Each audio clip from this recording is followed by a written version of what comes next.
Destiny 2, the beta. Let's talk about Destiny 2. If you like Destiny 1, you'll probably like what Bungie has in store.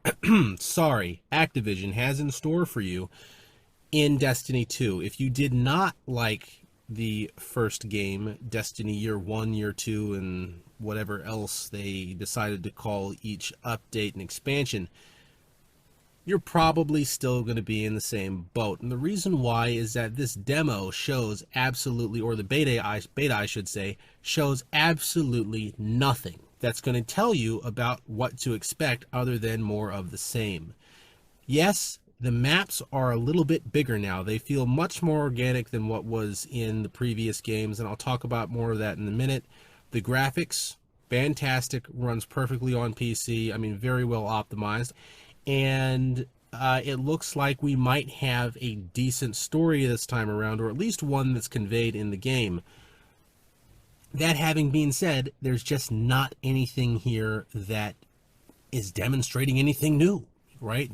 Basically, it looks like it's been patched to look better and to have a little bit better mechanics. That's pretty much it. So let's get into it. This time around, the Cabal they've space jacked the Traveler, right? That's basically what's going on here, is that the one interesting enemy from Destiny 1 has come with a giant sphere jacker, attached it to the Traveler, and space jacked the Traveler. That's pretty cool, I think. And here, at least in the opening mission segment, the Cabal commander, whatever his name is actually properly voice acted. He's not at all, it looks like the speaker, who's got this title of, supposed to convey information to people, speaker, right? But just instead of telling you stories, does nothing, right? I think you all remember that from when you first get to the tower. I could tell you of this and I could tell you of that. It's like, yeah, you could. Title's the speaker after all. How about you tell me, bro, I've been dead and then I'm just, brought back to life, immediately have to fight a bunch of space aliens. You could tell me, and it'd be mighty helpful if you did. Please? Right? Yeah, everybody remembers that. This guy actually seems to want to tell you what the hell is going on. So, hopefully, this is a properly conveyed story in game and it's not divorced from the game in freaking trading cards that are on the website. Okay? That was just a dumb decision, folks. My opinion on it. Communications. Can't really tell that they've improved because the beta, they had two separate betas, one for the consoles, one for the PC, and the social hub, which is the farm this time instead of the tower, was only available for like an hour on consoles. I didn't see it at all on PC. So nobody knows, right? Because remember, in the previous game, they made the rather baffling decision to make it damn near impossible to communicate with people at the tower, right? It was basically a place where you went to watch other people's avatars walk around because you are both mute and deaf.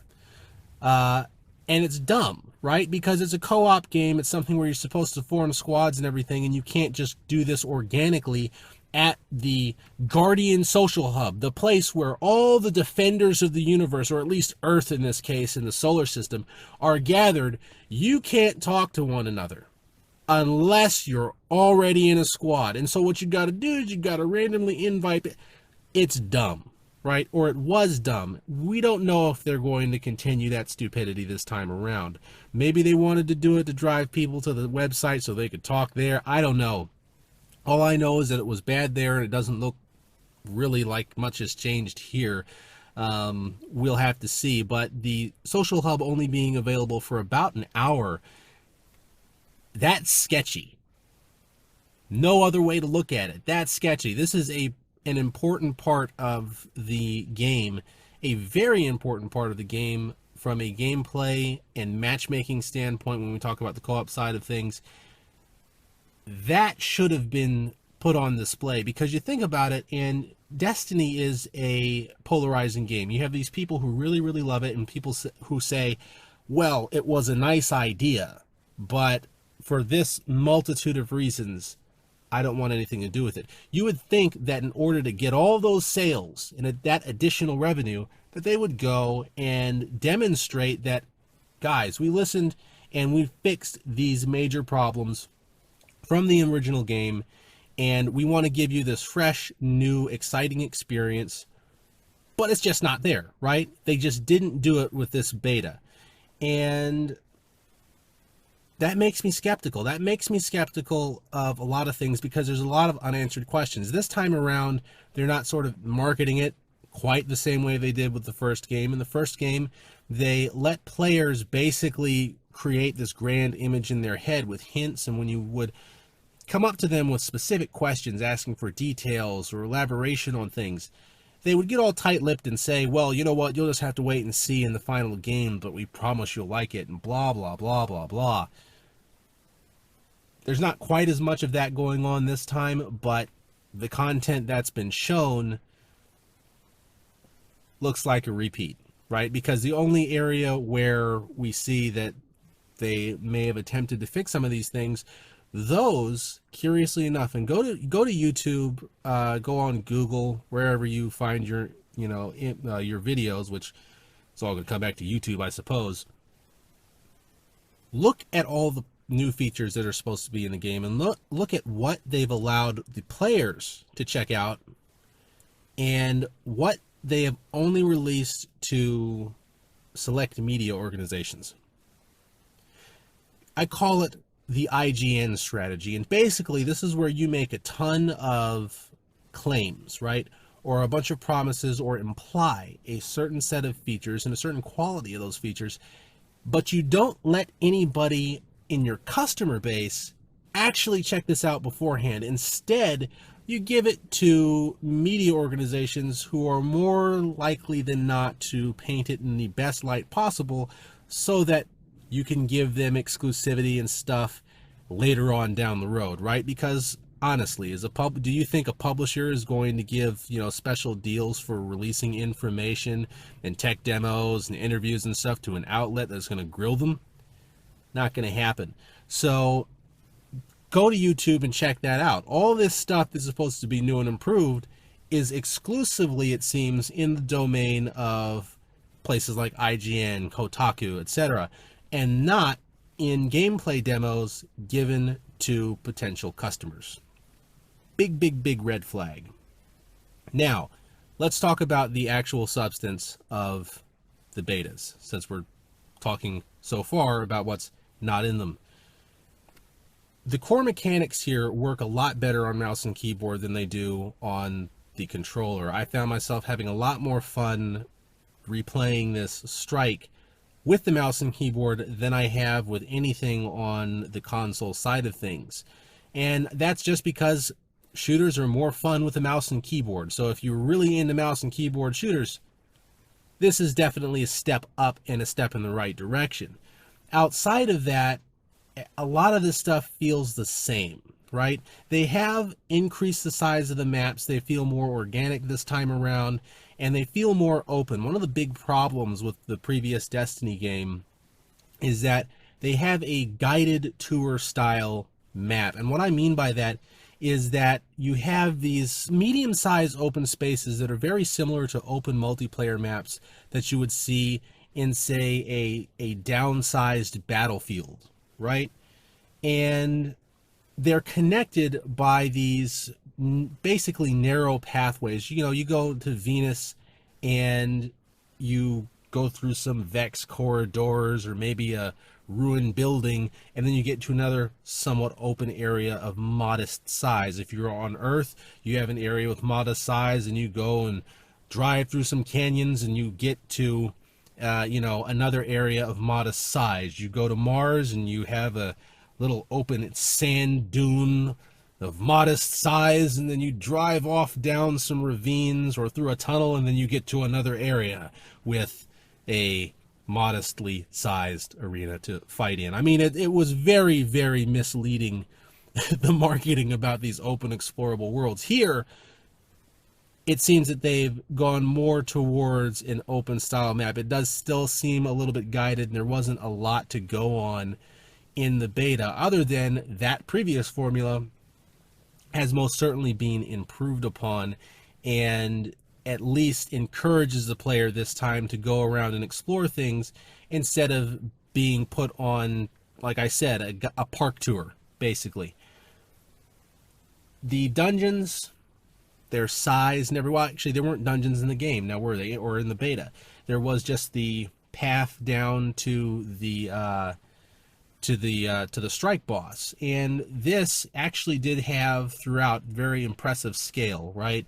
It didn't quite bother me as much as the guided format of the previous game, because this time you actually went to the big set pieces, right? If you recall, in Destiny 1 you have certain elements in the background, right?